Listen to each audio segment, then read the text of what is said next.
Hello people of YouTube. Welcome back or to my channel. This fanfic.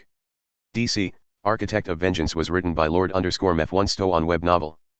Please note that the fanfic has an anti-hero MC, overpowered MC, revenge, prototype crossover, dark, vigilante justice, corrupt system, no romance/harem, slow progression, low screen time for MC initially, and slow progress. Also please note again that it also contains graphic violence and mature themes. MC is not a traditional hero.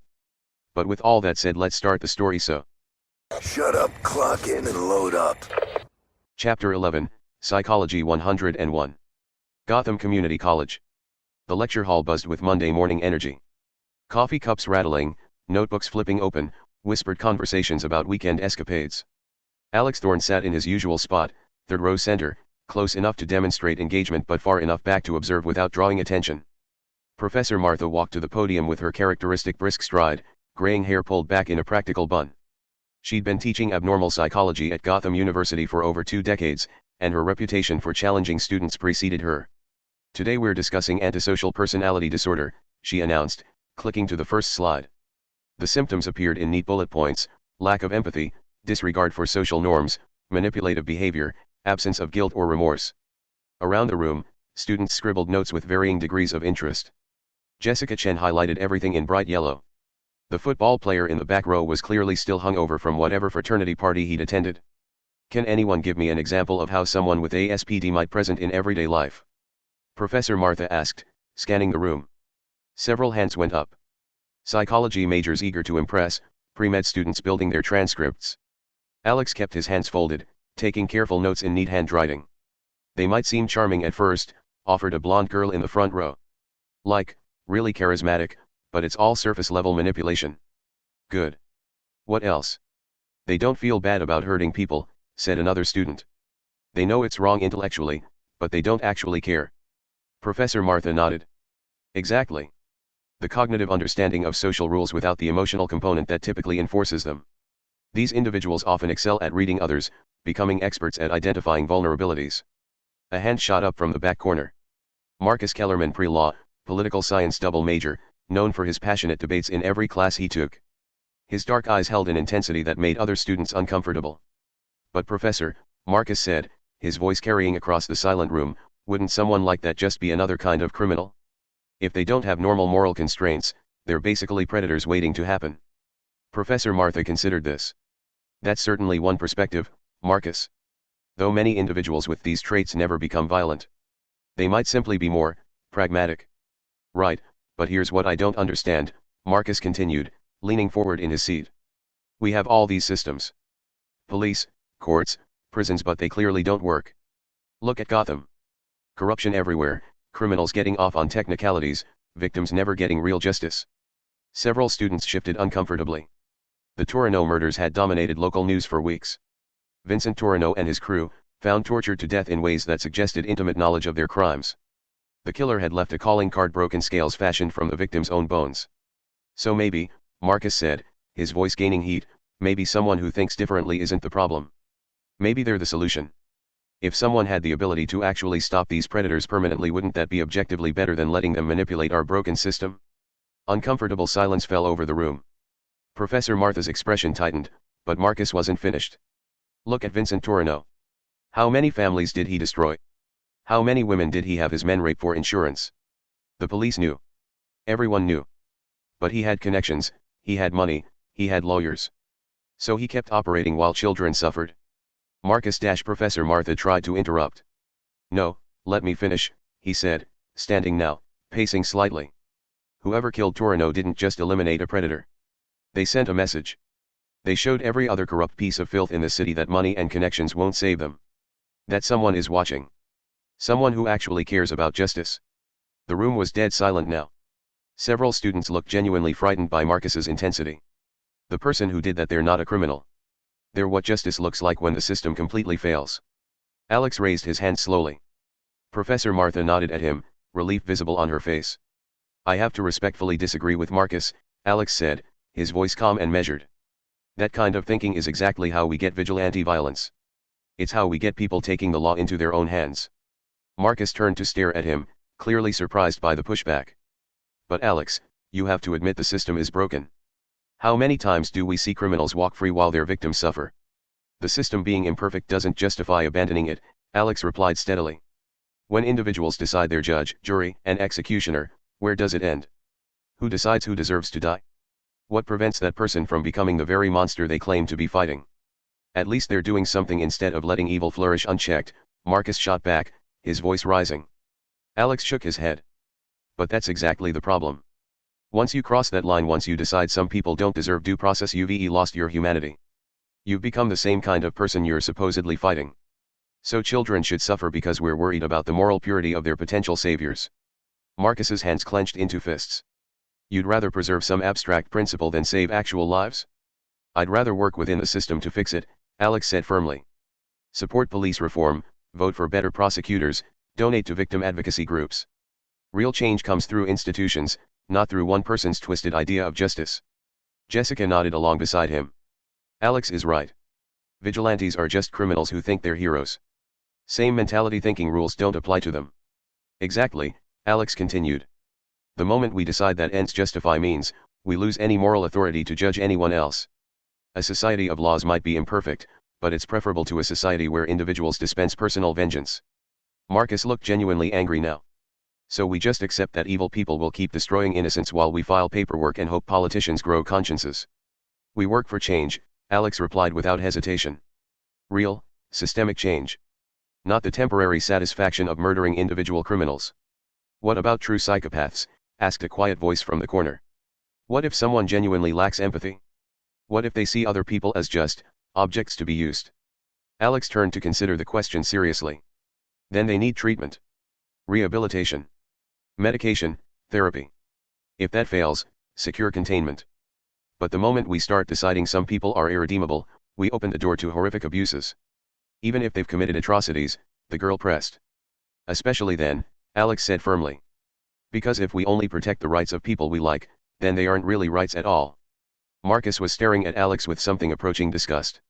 You're exactly what's wrong with this world. All theory, no action. You'd rather let monsters destroy families than get your hands dirty. And you're exactly the kind of person who becomes a monster while believing they're a hero, Alex replied calmly. Professor Martha quickly stepped in. That's enough for today. This is exactly why we study these disorders, to understand intervention and treatment, not to rationalize violence. As students began packing up, Marcus stormed past Alex's desk without a word. Several classmates approached Alex instead. That was really well said, Jessica offered. It's scary how Marcus thinks, you know? With everything happening in the city. People want simple solutions to complex problems, Alex replied. But the easy path usually leads somewhere dark. Yeah. Like whoever killed those loan sharks, people online are calling him a hero, but it's still murder. Alex nodded gravely. Absolutely. No matter how terrible the victims were, crossing that line changes everything. Professor Martha watched approvingly as Alex discussed ethics with his classmates. Here was a student who understood the importance of institutional justice, who could argue passionately for human rights even when discussing society's worst criminals. After the room emptied, Alex gathered his materials slowly. Through the tall windows, autumn sunlight cast long shadows across the campus quad. Students hurried past in clusters, their conversations mixing into white noise. Walking back toward his dorm, Alex passed the campus news board. Headlines about the Torino murders still dominated the local section. Police remained baffled by the killer's methods and motivation. The FBI had been called in, but they seemed equally stumped. In his dorm room, Alex set his backpack on the desk and pulled out his psychology textbook. He had reading to catch up on before his next class. But first, he opened the bottom drawer of his desk, pushing aside old assignments and unused notebooks. Hidden beneath everything else was a small wooden box, unremarkable except for the careful craftsmanship of its joints. Alex lifted the lid. Inside, nestled in black velvet, lay a miniature sculpture no bigger than his palm. Scales of justice, carved from what appeared to be bone, but the left arm was snapped cleanly in half. The broken piece lay beside the main sculpture, never to be rejoined. Alex picked up the delicate carving, turning it slowly in the afternoon light. The bone had been bleached white, then polished to an almost luminous sheen. Tiny scratches marked the surface, deliberate imperfections that caught the light. He set the broken scales on his desk beside his psychology textbook, the irony not lost on him. Here lay the symbol of justice abandoned, while Marcus Kellerman raged about the failures of law and order, never suspecting that the very person he defended sat 3 rows away, quietly arguing for due process and human rights. The scales caught the sunlight, casting fragmented shadows across his notes about antisocial personality disorder. Alex stared at them for a long moment, then carefully returned the carving to its box. He had studying to do. And later tonight, he had research to conduct about a certain police captain in Star City whose son had been avoiding consequences for far too long. The mask was fitting more comfortably each day. Warning. This DC fanfiction is inspired by the Korean TV series Taxi Driver. Each arc will follow different cases mixed with MC's interaction with other heroes. Content warning, Arc 2. This arc contains complex, dark, and emotionally intense themes intended strictly for mature audiences, 18+. It includes in-depth depictions of the villain's disturbing mindset and may contain unsettling content. Reader discretion is strongly advised. If you find such material distressing or difficult to process, please skip it. Chapter 12, Batman's Hunt. The Batcave's forensic lab hummed with quiet efficiency, monitors casting blue light across Bruce Wayne's focused features. Weeks had passed since the discovery of Vincent Torino's mutilated crew, and every piece of evidence only deepened the mystery. Computer, display Torino crime scene analysis, Bruce commanded, settling into the workstation chair. Holographic images materialized around him, the apartment where 4 men had died in ways that defied conventional criminal psychology. Each body had been positioned with surgical precision, arranged to form the shape of square with a pair of broken scale at the center. The killer knew details that were never made public, Bruce murmured, manipulating the 3D crime scene reconstruction. Torino's method of using sexual assault as leverage against debtors. The location of his offshore accounts. Even the names of victims who never came forward. He zoomed in on the bone fragments found at the scene carved into the shape of broken scales, arranged where the balance point should have been. The craftsmanship was remarkable, requiring hours of careful work with tools that suggested either medical or artistic training. Alfred, Bruce called toward the cave's upper levels. The butler's voice crackled through the comm system. Yes, Master Bruce. What did the lab results show on those bone fragments? Quite fascinating, actually. The bones came from the victims themselves, specifically, Vincent Torino's radius and ulna. However, the carving work was done post-mortem, suggesting the killer took time to create his calling card after completing the executions. Bruce leaned back in his chair, steepling his fingers. The methodical nature of the crime suggested someone with significant psychological training. The killer hadn't acted in passion or rage. This was calculated, symbolic, designed to send a message to a specific audience. Computer, cross-reference similar mutilation patterns in GCPD database. No matches found in Gotham City records, the system responded. Expanding search to national databases. While the search ran, Bruce pulled up the apartment's security footage from nearby cameras. The killer had been careful, too careful. Every angle had been anticipated, every blind spot exploited. The only glimpse showed a figure in dark clothing, moving with fluid precision that suggested military or martial arts training. Whoever this is, Bruce said to himself, they've studied law enforcement procedure extensively. The computer chimed. Search complete. No matching patterns found in FBI database. However, 3 similar cases have occurred in the past 18 months, Portland, Oregon, Cleveland, Ohio, Detroit, Michigan. All involved organized crime figures found tortured to death with bone sculptures left at the scene. Bruce's eyes narrowed. A serial killer with a specific target profile, moving between cities, leaving no trace except for elaborate calling cards. But unlike most serial killers, this one seemed focused on criminals who'd escaped justice through corruption or technicalities. Display Portland case file. The hologram shifted to show another crime scene, a meth lab where 2 distributors had been found flayed alive, their bones carved into the shape of a noose. The local media had dubbed it the Hangman murders, but police had no leads. Cleveland showed similar patterns. A human trafficking ring dismantled through extreme violence, with calling cards made from the perpetrator's own remains. Detroit featured a corrupt judge and his bagman, tortured for hours before being arranged in a mockery of courtroom seating. Alfred, what's the common thread between these cities? Each location experienced a high-profile case where organized crime figures avoided prosecution due to procedural errors or witness intimidation. The murders occurred between 6 to 18 months after these legal failures. Bruce stood, pacing in front of the massive computer display. Someone was systematically hunting criminals who'd escaped justice, using methods that suggested deep psychological insight into both the victims and the broader criminal justice system. Pull up enrollment records for criminal psychology programs in universities near each crime scene, Bruce instructed. Cross-reference with military service records, medical training, anyone with access to both anatomical knowledge and behavioral analysis. The search would take hours, but Bruce had learned patience in his crusade against Gotham's criminal element. Meanwhile, he needed to examine the crime scene himself, something the GCPD's forensics team might have missed. 40 minutes later, Batman stood in the apartment where Vincent Torino had met his end. Police tape still fluttered from the rafters, but the building itself had been cleared for demolition. The concrete floor bore dark stains that industrial cleaners couldn't quite eliminate. Batman knelt where Torino's body had been positioned, running his gloved fingers across barely visible scratches in the concrete. The killer had carved something here, symbols too faint for police cameras to detect, but visible under the right light. He activated a UV scanner built into his cowl, watching as faint markings appeared across the floor. Not random scratches, deliberate symbols arranged in precise geometric patterns. Mathematical equations, chemical formulas, psychological notation. Fascinating, Batman murmured, photographing each symbol with high-resolution cameras. Our killer is highly educated. Multiple advanced degrees, based on this notation. One symbol caught his attention, a stylized representation of dopamine and serotonin molecular structures, surrounded by what appeared to be behavioral conditioning formulas.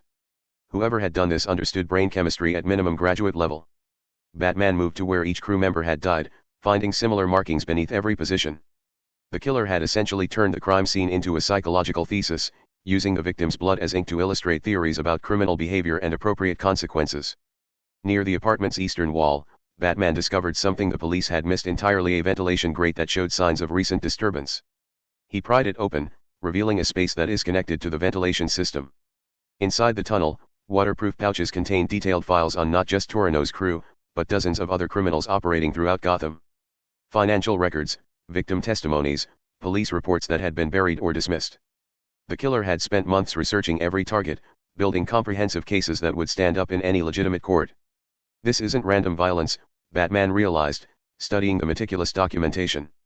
This is someone trying to be judge, jury, and executioner because they believe the system is fundamentally flawed. At the bottom of the largest file, Batman found something that made his blood run cold: detailed psychological profiles of Gotham's major crime families, with specific recommendations for corrective intervention. The Penguin's organization, Two-Face's gang, even preliminary research on the Joker's psychological framework. Their killer wasn't just eliminating small-time criminals. They were working their way up to Gotham's most dangerous villains, and they had the skills to potentially succeed. Batman sealed the evidence carefully, his mind already racing through the implications. Someone with advanced psychological training, extensive criminal justice knowledge, and no moral constraints about murder was systematically hunting Gotham's criminal element. Under different circumstances, Bruce might have felt conflicted about stopping them. Many of their targets were indeed monsters who'd escaped justice through corruption or legal technicalities. But vigilante justice, even well-intended vigilante justice, represented a fundamental threat to the rule of law. As Batman emerged from the apartment, his comm system crackled with an incoming message from Oracle. Batman, we've got another situation developing. Star City PD just found Captain Hayden and his son dead in Star City. Tortured, mutilated, arranged in some kind of symbolic display. Bruce's jaw tightened. Their killer was escalating, moving to new cities, new targets. And based on the timeline, they'd been in Star City while he'd been analyzing their previous work in Gotham. Send me everything on the Star City scene, Batman commanded, firing his grappling gun toward the distant rooftops. And put together a psychological profile team. We're hunting someone who understands criminal behavior better than most law enforcement professionals. As he swung through Gotham's night sky, Batman couldn't shake the feeling that he was always one step behind. Their killer moved with purpose and precision, striking at targets across multiple cities while leaving virtually no trace of their true identity. But everyone made mistakes eventually. And when this killer finally slipped up, Batman would be ready. The question was, how many more would die before that happened? Chapter 13, Campus Shadows. Star City University, few days ago. The campus library stayed open until midnight during finals week, its fluorescent lights casting harsh shadows across study tables where exhausted students hunched over textbooks and laptops. Maria Santos preferred the quiet corners on the third floor, where she could spread out her sociology notes without distraction. At 21, Maria had worked twice as hard as most of her classmates to get here. First-generation college student, daughter of immigrants who cleaned office buildings to pay her tuition. Every grade mattered, every assignment was a step closer to the social work degree that would let her help families like her own. She glanced at her watch, 11:47 p.m. 13 minutes until the library closed, then the long walk across campus to her dorm. Maria had made this journey dozens of times without incident, but tonight something felt different. Wrong. She'd noticed him 3 hours ago: tall, athletic build, expensive clothes that marked him as one of the wealthy students who treated SEU like their personal playground.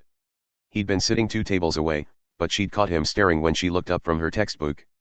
Not the casual glance of someone daydreaming during study sessions. Something more focused. More predatory. When she'd moved to a different floor, he'd followed. When she'd switched study rooms, he'd appeared again 10 minutes later. Always maintaining distance, always with a book or laptop as cover, but Maria had grown up in neighborhoods where you learned to recognize when someone was hunting you. Attention students, the librarian's voice echoed through the building's PA system. The library will be closing in 10 minutes. Please gather your belongings and proceed to the exits. Maria packed quickly, shoving notes and textbooks into her backpack with trembling hands.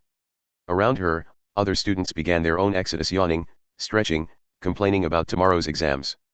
Normal college students doing normal college things. She waited until a group of girls from her dorm headed toward the stairs, then fell into step behind them.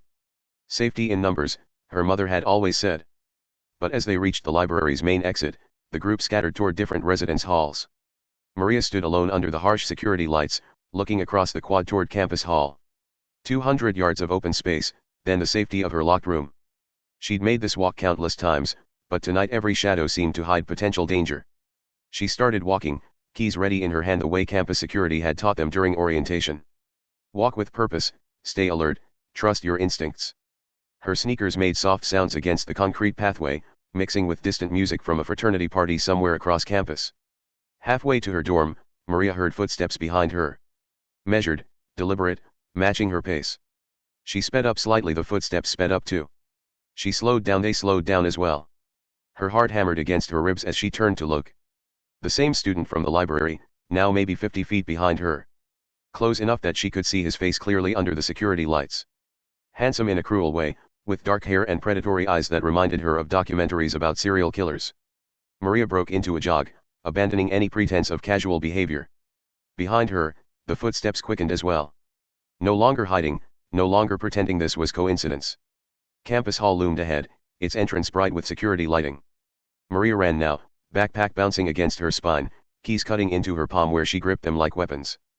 50 yards. 30. 20. A hand seized her shoulder, spinning her around with shocking strength. She found herself staring into Danny Hayden's face. She'd seen him around campus, heard other girls whisper warnings about staying away from him.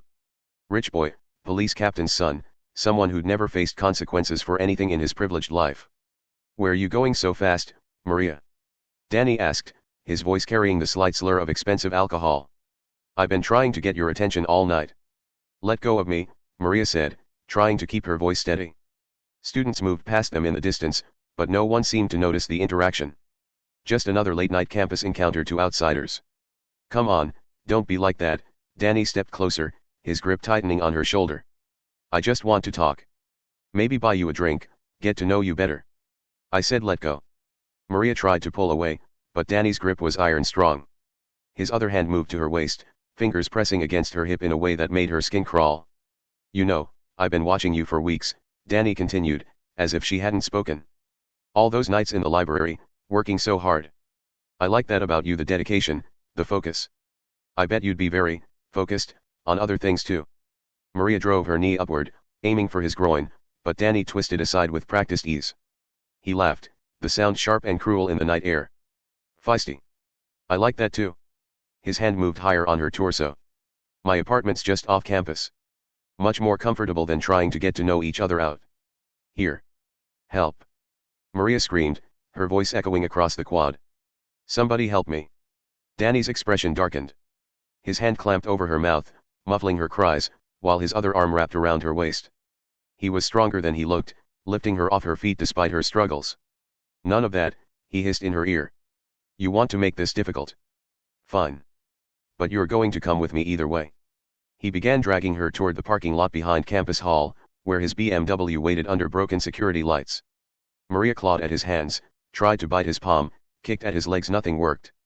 Danny had done this before, she realized with horror. He knew exactly how to control someone smaller and weaker. They were 20 feet from his car when salvation appeared in an unexpected form. Hey. A male voice called from across the parking lot. What's going on over there? Danny froze, still holding Maria against his chest.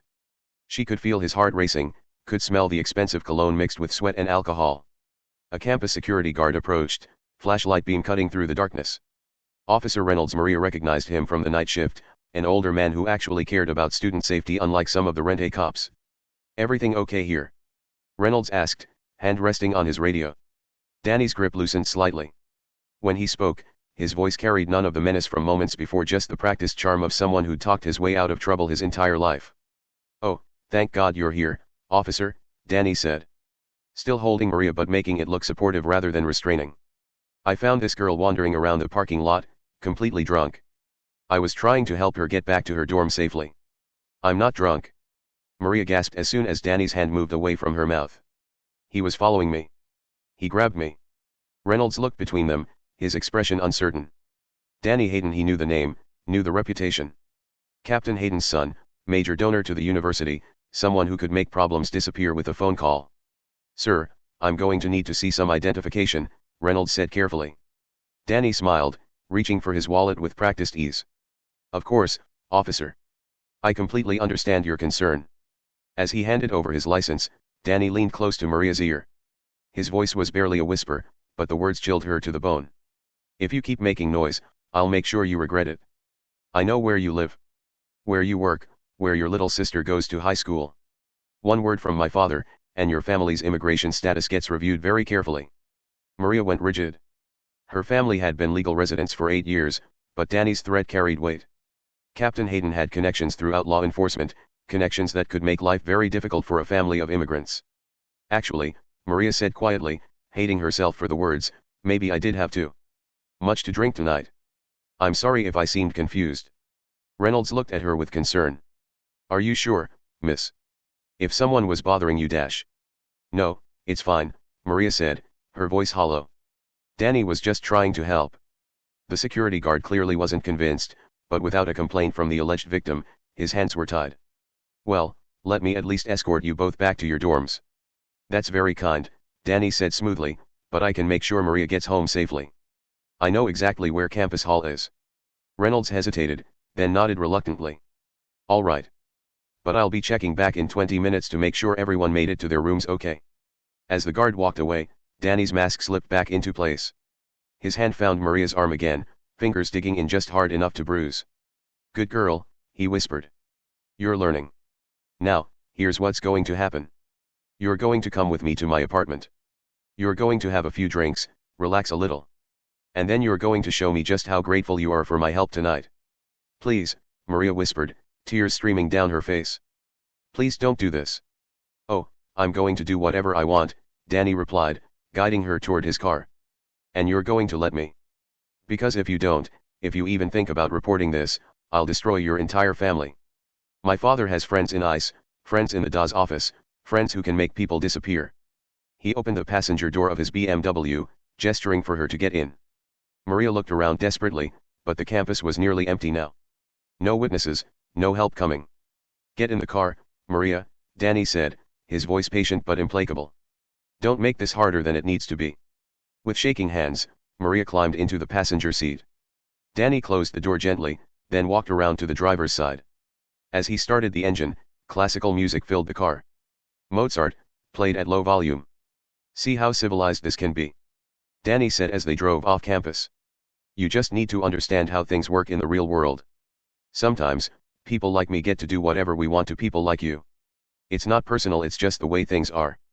Maria closed her eyes, praying to saints she hadn't spoken to since childhood. Praying that someone, somewhere, would notice she was missing. That someone would care enough to look for her.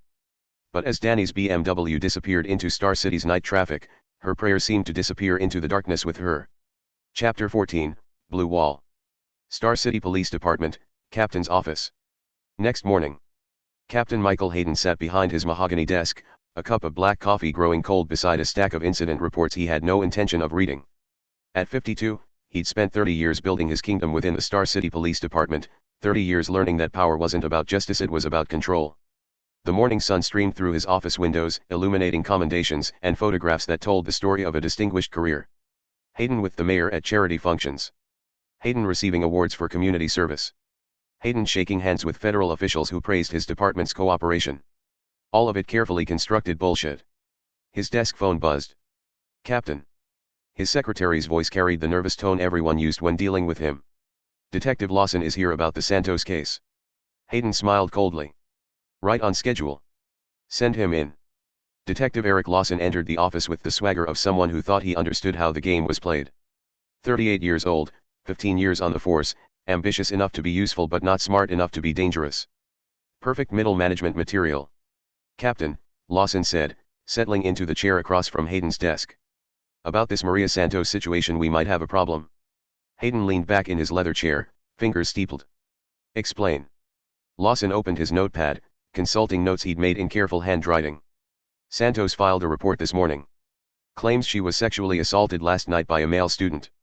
Gave us a description that matches. Danny Hayden, the captain finished. My son. Lawson nodded uncomfortably. She's requesting a rape kit, wants to press full charges.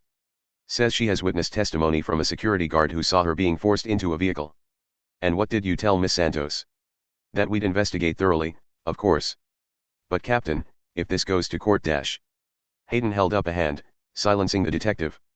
He opened his desk drawer, pulling out a thick manila folder that landed on the desk with a heavy thud. Lawson's name was written across the tab in neat block letters. Detective Lawson, Hayden said conversationally, how long have you been gambling? Lawson's face went pale. Sir, I don't. Offshore betting sites, mostly. Football, basketball, some horse racing. You're into your bookies for what, $47,000? Hayden opened the folder, scanning pages of printed financial records. Your wife doesn't know, does she? Thinks you've been working overtime to save for little Jenny's college fund. Captain, I don't see how my personal dash. Your personal business becomes police business when you start taking bribes to pay your debts, Hayden interrupted, pulling out a series of photographs. Here's you accepting an envelope from Tommy Castellano. Here's you deleting evidence from the Pier 17 drug bust. Here's you tipping off the Morettis about their warehouse raid.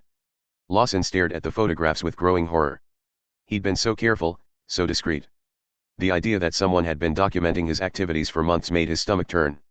Now, Hayden continued, returning the photos to the folder, let's discuss the Santos case. What's going to happen is very simple. You're going to lose her report. Computer malfunction, clerical error. Whatever excuse you prefer. The rape kit will be contaminated during processing. The security guard will remember that he was mistaken about what he saw. Captain, I can't just. You can and you will, Hayden's voice turned icy. Because if you don't, I'll make sure Internal Affairs gets a complete copy of your file. Your wife will learn about your gambling problem when reporters start calling for comments about your corruption charges. Little Jenny will watch her daddy get perp-walked on the evening news. Lawson sat in stunned silence, understanding finally dawning about how deeply he'd been trapped.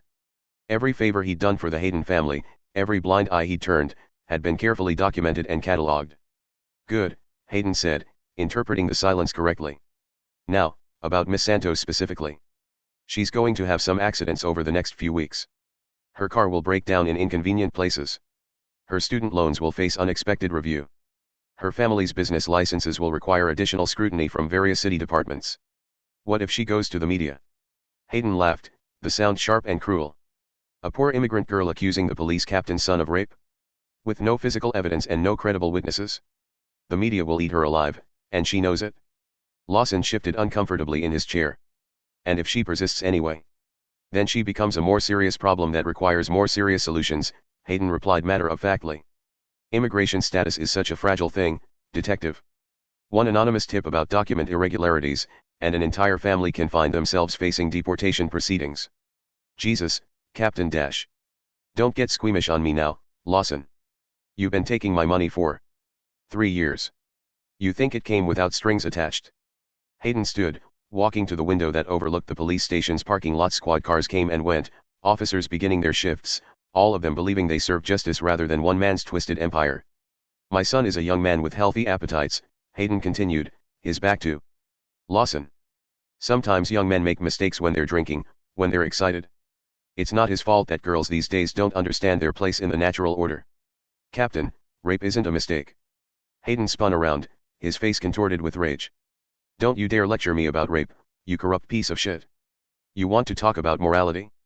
You've been selling police intelligence to drug dealers for gambling money. You've endangered undercover officers, compromised ongoing investigations, perverted justice for personal gain. Lawson shrank back in his chair as Hayden advanced around the desk. At least my son takes what he wants honestly, Hayden continued, looming over the detective. You're just a whore who pretends to have principles between customers. I never wanted anyone to get hurt. But people did get hurt, didn't they? Hayden returned to his desk, pulling out another folder. Officer Patricia Williams, shot during the Pier 17 bust because you warned the dealers she was coming. 3 months in the hospital, permanent nerve damage in her left arm. Also you could cover a $20,000 basketball bet. Lawson's hands trembled as he stared at the medical reports. He'd convinced himself that his information had been harmless. That he was just helping some bookies avoid minor drug charges. The idea that a fellow cop had been crippled because of his betrayal. So don't sit in my office talking about right and wrong, Hayden snarled. You lost that privilege the first time you decided your gambling debts were more important than your oath. The captain returned to his chair, his voice returning to its earlier conversational tone. Now, the Santos case. You know what needs to happen. Make it go away. Make her go away, and we never have to discuss this again. Lawson nodded miserably. What about the security guard? Reynolds. He's been having performance issues lately. Missed some shifts, questionable decision-making. I think early retirement might be in his best interests. Hayden made a note on his desk calendar. I'll speak with the university administration this afternoon. And if Santos tries to go around us? State Police, FBI. Leave that to me, Hayden said dismissively. I have friends at every level of law enforcement. Friends who understand that sometimes the greater good requires overlooking individual complaints. Lawson stood to leave, but Hayden's voice stopped him at the door. Detective? One more thing. My son enjoyed himself last night, but he's young. And impulsive. He might want to see Miss Santos again, continue their relationship. When that happens, I want you to make sure there are no distractions. No protective orders, no harassment charges, no interference with their true love. After all, they say let love breathe or it will suffocate. You want me to help him rape her again? I want you to do your job, Hayden replied coldly. Which is following orders and keeping your mouth shut. Everything else is above your pay grade. As Lawson left the office, Hayden returned to his coffee and incident reports. Another crisis managed, another potential scandal buried. 30 years of building relationships, accumulating favors, and documenting everyone else's corruption had created a web of protection that even his most reckless son couldn't break. Hayden had learned early in his 30-year career that police work was fundamentally about controlling narratives, controlling evidence, controlling outcomes. The public believed in fairy tales about justice and due process, but real police work required understanding that some people were more valuable than others, some crimes were more important than others, and some truths were too dangerous to acknowledge.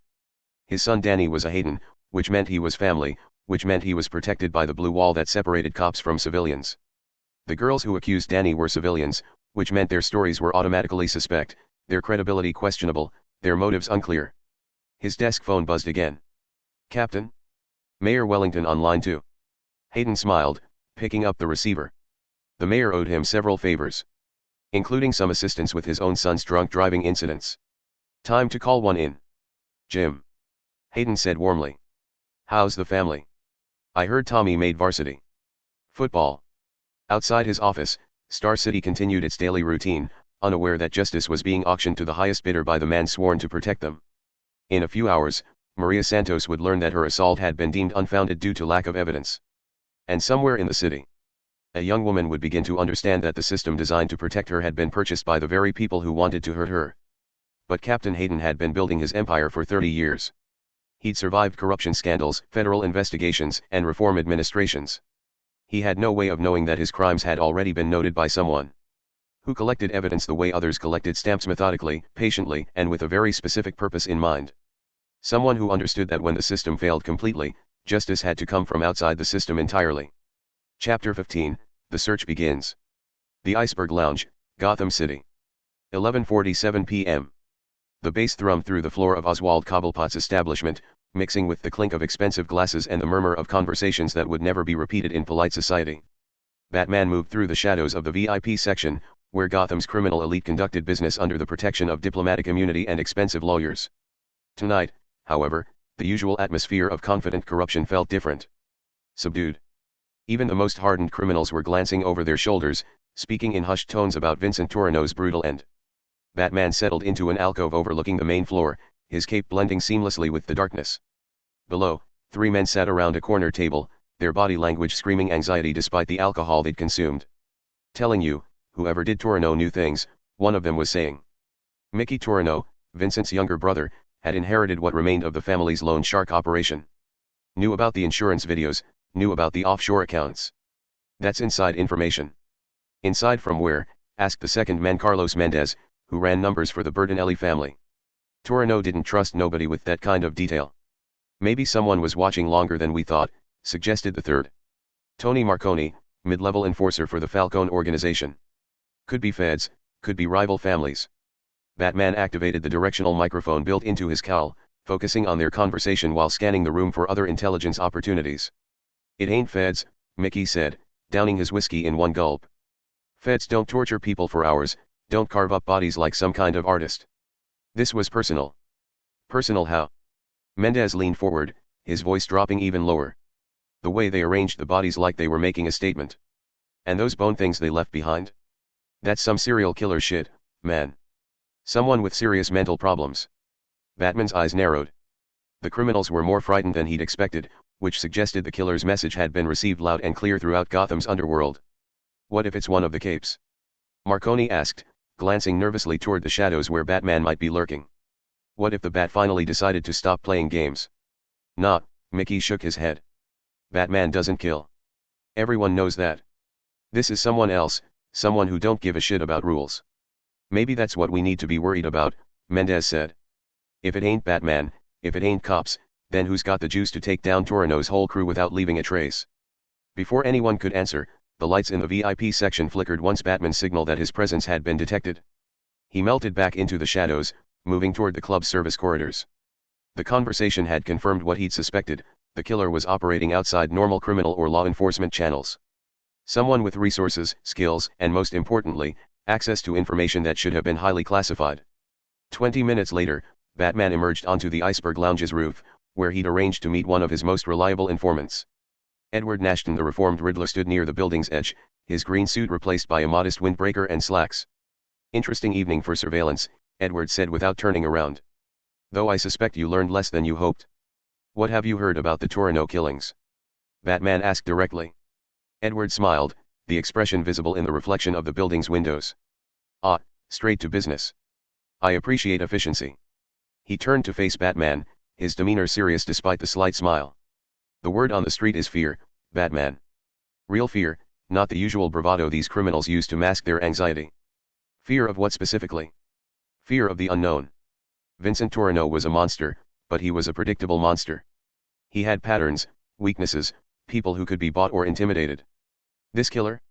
No one knows their patterns, no one knows their limits, and most importantly, no one knows their target list. Batman processed this information while studying Edward's body language. The former supervillain was genuinely unsettled, which meant the situation was more serious than even Batman had realized. Have you heard any speculation about identity? Batman pressed. Theories, certainly. Some think it's a rival family making a power play. Others suspect federal agents operating off the books. But the smart money, and by smart money, I mean the criminals intelligent enough to survive in this business, they think it's someone completely outside the traditional power structures. Someone with access to police files, federal databases, personal information that should be protected. Exactly. Edward nodded approvingly. Someone who understands both criminal psychology and law enforcement procedure. Someone who can anticipate how investigations will unfold and stay ahead of them. Batman filed this insight away. The killer wasn't just intelligent, they were systematically outmaneuvering law enforcement through superior knowledge of police procedure. There's something else, Edward continued. Something that might interest you specifically. Go on. The bone sculptures, they're not random. Each one represents a specific principle of justice that was violated in the victim's case. Torino's broken scales represent the corruption of legal balance. The other cases I've researched show similar symbolism. Batman's cowl concealed his surprise, but Edward's investigative skills remained sharp even in retirement. You've been researching the other cases? Portland, Cleveland, Detroit.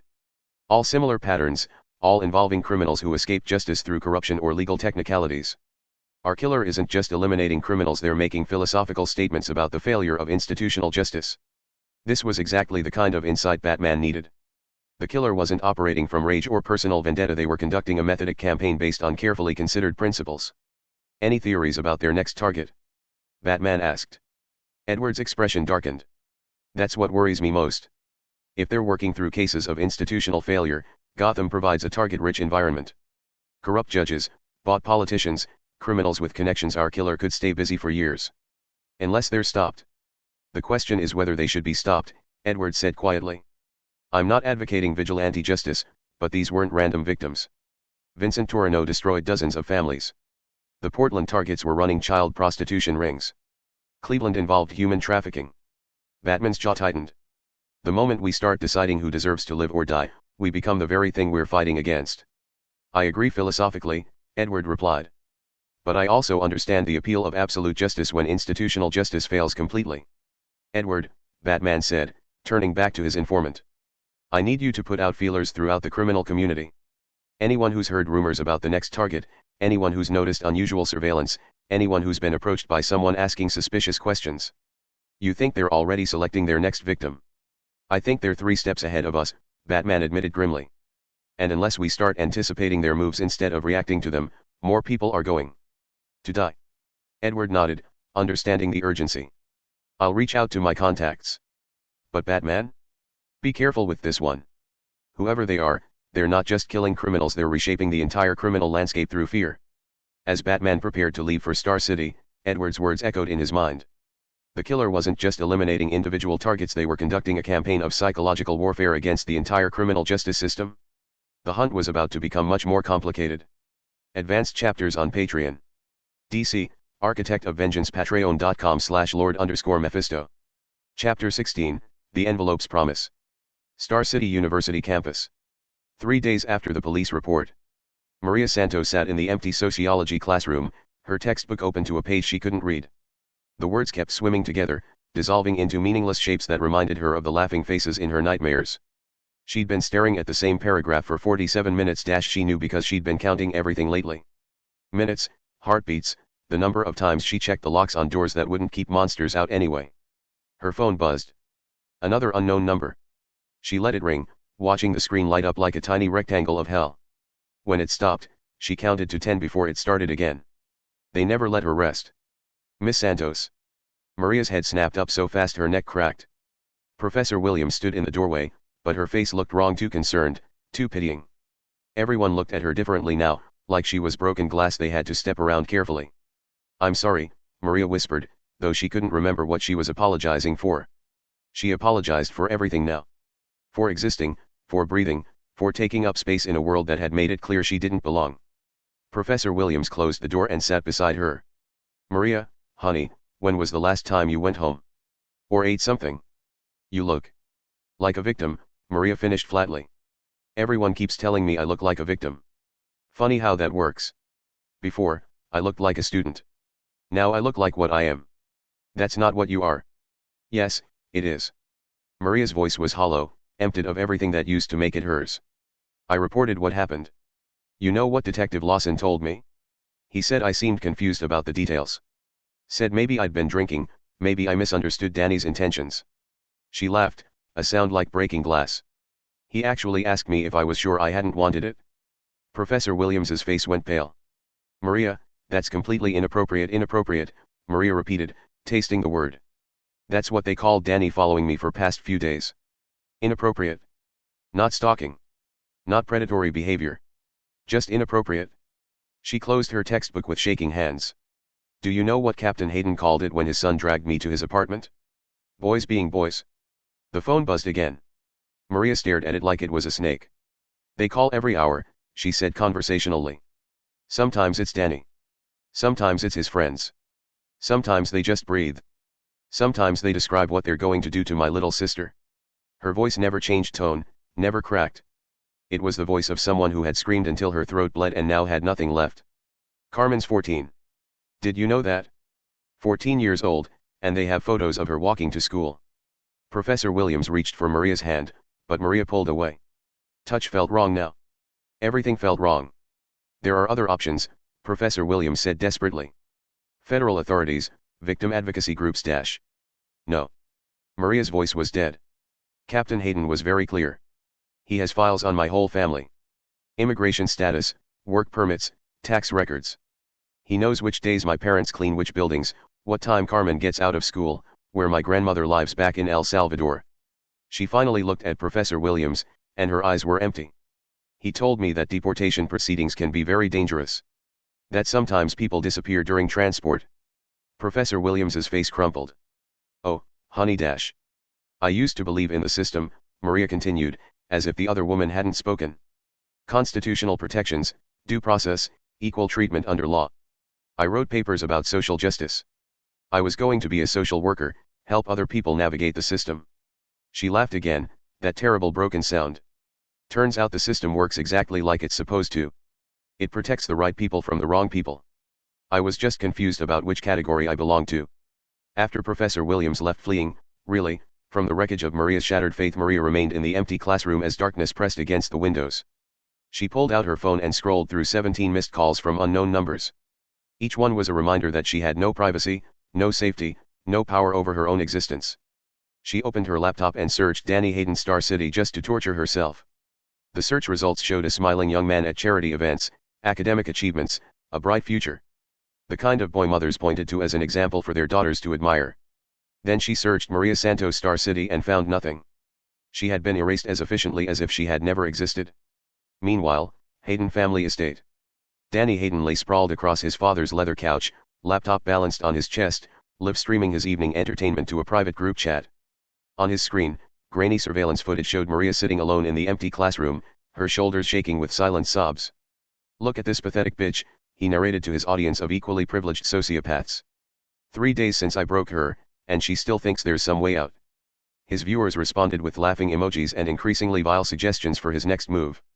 Captain Hayden entered the study carrying a scotch and a manila folder thick with photographs. "Still playing with your food?" "She's barely hanging on," Danny said proudly. "I give her maybe another week before she does something stupid. Suicide, maybe, or a complete psychotic break. Either way, problem solved." Captain Hayden settled into his chair and opened the folder. "I've been reviewing her family's documentation. Her parents' work permits expire next month. One anonymous tip about tax evasion, and immigration enforcement becomes very interested in their activities." Danny grinned, angling his laptop camera to show his father. "Chad, say hello to the man who makes it all possible. Captain Mike Hayden, 26 years of keeping scum like the Santos family in their place." The chat exploded with approval. Captain Hayden raised his glass to the camera in a mock salute. "The beauty of our position," Captain Hayden said, "is that everything appears legitimate. Maria Santos filed a report alleging sexual assault. We investigated thoroughly and found insufficient evidence. Case closed. If she chooses to make false accusations on social media or to journalists, well, that's defamation of character against a police captain's family. Very serious charges. And if she tries to transfer schools, her transcripts will reflect a pattern of psychological instability and false accusations. No reputable institution would accept that liability." Captain Hayden pulled out a photograph of Carmen walking to school, unaware she was being followed. "Besides, her family can't afford to relocate. They're trapped by money as much as by law." Danny switched his camera to the surveillance feed. "Look at her, Chad. She thinks she's alone, but we see everything. We hear everything. We control everything." He zoomed in on Maria's tear-stained face. "This is what powerlessness looks like. This is what happens when inferior people forget their place." The chat erupted with increasingly violent suggestions. Danny laughed, reading them aloud for his father's amusement. "Some of these guys want to crowdsource the next assault," Danny said. "Turn it into a real event. What do you think, Dad? Could we arrange something?" Captain Hayden considered this seriously. "Not yet. She needs to be completely broken first. Right now, she might still fight back or try to run. We want her catatonic with fear, grateful for whatever small mercies we allow her. How long do you think that'll take?" "Another week, maybe 2. Then we can really have some fun." Maria's apartment, 2:17 a.m. Maria sat on her bedroom floor, back against the wall, staring at her phone. It had been buzzing for 23 minutes straight, different numbers, same message. They wanted her to know they could reach her anywhere, anytime, that sleep was a privilege they could revoke at will. She'd stuffed towels under her door so the sound wouldn't wake her family. Carmen had school in the morning. Her parents had another 16-hour shift cleaning offices. They needed their rest, needed to believe their daughter was safe in the country they'd sacrificed everything to reach. The call stopped at 2:31 a.m. Maria counted the seconds of silence: 1 Mississippi, 2 Mississippi, waiting for them to start again. When they didn't, the quiet felt worse than the ringing. At least when they were actively tormenting her, she knew where they were. She opened her laptop and typed "how to disappear completely" into the search engine. The results were pathetic: identity theft protection services, social media privacy settings, articles about digital detoxing. Nothing about how to escape from monsters who had the entire system working for them. Then she tried suicide methods and stared at the page for a long time. It would be easier. For everyone. Danny would find a new victim, her family wouldn't have to live in fear, and she wouldn't have to carry the weight of her powerlessness anymore. But even that choice had been taken from her. Captain Hayden had made it clear what would happen to her family if she tried to escape, even through death. They would be blamed for driving her to it. Immigration violations would be discovered. Carmen would be interrogated about what she knew, when she knew it, why she hadn't reported her sister's obvious mental illness. Maria closed the laptop and pulled her knees to her chest. She was trapped in a cage made of other people's vulnerability, and every struggle to escape only tightened the bars. The next morning, Star City University Library. Maria hadn't slept. She'd come to campus before dawn and hidden in the library's basement, surrounded by books about hope and justice and social change concepts that belonged to a world she no longer inhabited. Her phone showed 47 missed calls from the night. She'd stopped counting somewhere around 30. When the numbers started to blur together like everything else in her life. Around noon, she became aware of someone watching her. An elderly woman sat at a nearby table, reading a newspaper, but her eyes kept drifting to Maria with an expression of deep sadness. The woman was well dressed in the way that suggested money without flashiness, expensive clothes worn with the comfort of someone who had never worried about being judged by her appearance. She looked like the kind of grandmother who attended PTA meetings and organized charity drives, the kind of person who believed in fairness and justice because the system had always worked for her. "Excuse me, dear." Maria's head snapped up, her body tensing for flight. Everyone was a potential threat now. Everyone could be working for them. "I'm sorry to disturb you," the woman said gently. "I'm Margaret. Margaret Green. I couldn't help but notice, you look like someone who's lost hope entirely." Maria stared at her, trying to process words that sounded like kindness but could be another trap. "I don't know what you mean." "I think you do." Margaret's voice was soft but certain. "You look like someone who's discovered that the system isn't broken, it's working exactly as designed. And you weren't supposed to be one of the people it protects." The words hit Maria like physical blows. Her breathing became shallow, rapid. Who are you?" "I'm someone who understands what it's like to be completely powerless," Margaret said, moving to sit across from Maria despite not being invited. "To realize that every authority figure you were taught to trust is either corrupt or complicit. To know that your suffering entertains the people who destroyed you." Maria's vision blurred. "You don't know anything about me. I know you reported a crime and were told you were lying. I know the person who hurt you is protected by someone with power. I know you've been threatened not just with your own destruction, but with harm to everyone you love." Margaret's voice never changed, never became dramatic or emotional. She spoke like someone reciting facts. "I know you've realized that justice is a fairy tale told to keep people like you from fighting back." "Stop." Maria's voice broke. "Please stop. I know you've considered ending your own life, but even that escape has been taken from you because they've made your family part of the equation." Margaret reached into her purse. "And I know you're sitting here researching ways to disappear because you don't understand yet that there is another option." She placed a black envelope on the table between them. The paper was expensive. Formal, sealed with dark red wax. The seal bore the impression of broken scales. "What is that?" Maria whispered. "It's proof that you're not as powerless as you think," Margaret said simply. "The system failed you completely. But the system isn't the only form of justice that exists." Maria stared at the envelope like it might explode. "I don't understand." "You don't have to understand yet. But you have to choose." Margaret stood, gathering her things. "You can accept what's been done to you, live in fear for the rest of your shortened life, and watch the same thing happen to other girls. Or you can seek a different kind of justice." "What kind of justice?" Maria asked desperately. "The kind that doesn't ask permission. The kind that doesn't care about due process or reasonable doubt or political connections." Margaret's eyes were sad but certain. "The kind that makes monsters afraid." "Who are you?" Maria called out as Margaret began to leave. "I'm someone who was failed by the system a long time ago," Margaret replied. "And I learned that sometimes, when official justice is impossible, unofficial justice becomes necessary." After Margaret left, Maria sat staring at the black envelope for hours. Students came and went around her, living their normal lives in a world where justice was still possible, where reporting crime still mattered, where powerful people couldn't destroy you for sport. She thought about Danny's laughing face, about Captain Hayden's threats, about the system that had not only abandoned her but actively participated in her destruction. She thought about Carmen, still believing in constitutional protections. She thought about other girls who were being stalked right now, girls who would be dragged to apartments and broken for entertainment, girls whose families would be threatened into silence. She didn't hope for justice anymore. Hope was a luxury for people who still believed the world made sense. But she was curious about what happened when someone stopped caring about rules that had never protected them anyway. The broken scales on the envelope caught the streetlight as she walked home, and Maria felt something she hadn't experienced in days. Not hope, she was too broken for hope. But interest in what came after hope died. Maybe that was enough. For those confused about why MC didn't help her earlier, Arc 1 and this particular situation happened around the same time. Captain Hayden is one of the links he got from the Arc 1 villains. Creator's thoughts. Lord_Mephisto. You might feel like the MC doesn't really seem like the main character because he hasn't had much screen time so far. But the story is just getting started.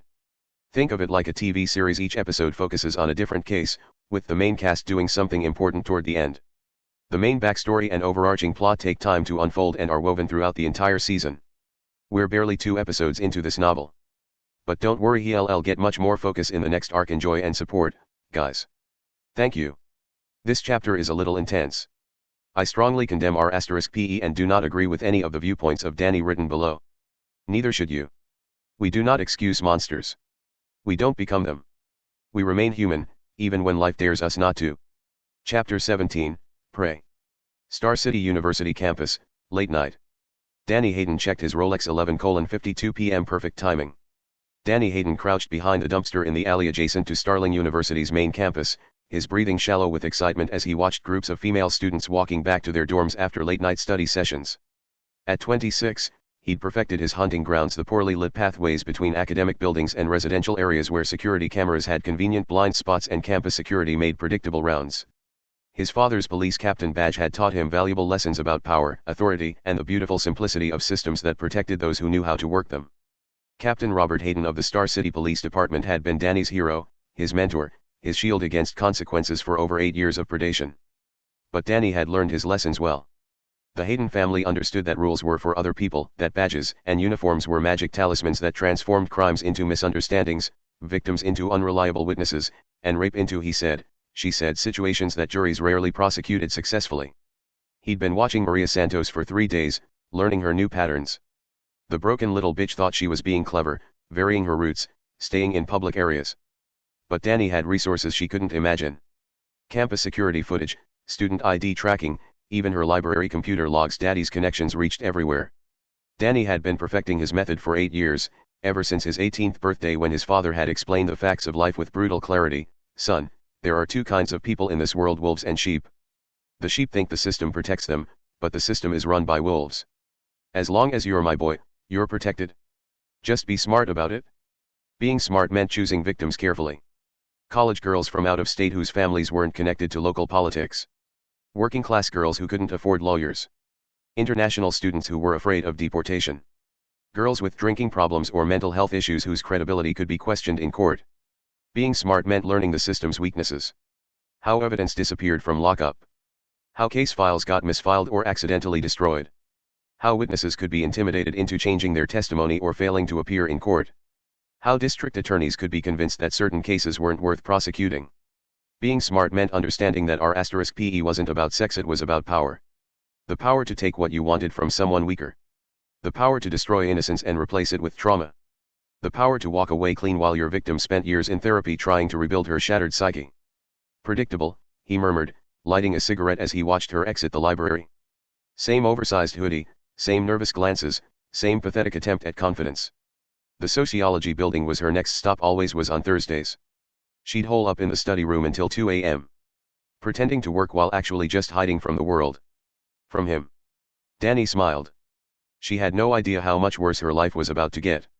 The past few days had been delicious. Maria jumping at every shadow, checking over her shoulder, that constant edge of terror in her eyes. But she was getting too comfortable. Starting to think maybe he'd lost interest, maybe Daddy's threats had been enough. Time to correct that misconception.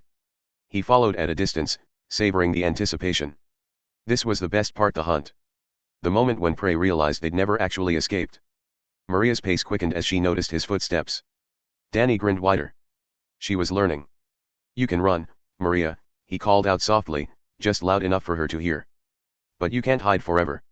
She broke into a sprint. Danny laughed, not bothering to chase. Why rush? He knew exactly where she was going. The sociology building had security cameras, but they'd been malfunctioning for weeks. Amazing what Daddy's connections could arrange. He took his time, enjoying his cigarette. Let her think she'd gotten away. Let her feel that brief moment of relief before he shattered it completely. The building was dark when he arrived, but he knew she was inside. Probably in the third-floor study room, probably crying. They always cried when they realized the truth that there was nowhere to run, no one to save them, no system that would protect them from people like him. Danny had been doing this for years. Portland, Cleveland, Detroit, always the same pattern. Find the vulnerable ones, the ones who couldn't fight back, who had something to lose if they talked. Break them down slowly, methodically, until they understood their place in the natural order. And if they got too difficult, well, accidents happened. Suicides were surprisingly common among traumatized college students. He found the study room easily, dim light seeping under the door. Danny paused, straightening his jacket, checking his appearance in the window's reflection. Important to look good for these moments. First impressions mattered. After all. He paused outside, savoring the anticipation. This was always the best part, the moment when prey realized they'd never actually escaped. When they understood that all their precautions, all their little attempts at safety, were just illusions. The door wasn't locked. Of course it wasn't. Maria was too broken to think clearly anymore. She was sitting at the far corner, back to the door, hunched over her books. The same position he'd seen her in for days, small, defeated, trying to disappear. "Hello, Maria," Danny said, stepping inside and closing the door behind him. "Miss me?" No response. She didn't turn, didn't even flinch. "You know," Danny continued, moving closer, "I've been thinking about our last conversation.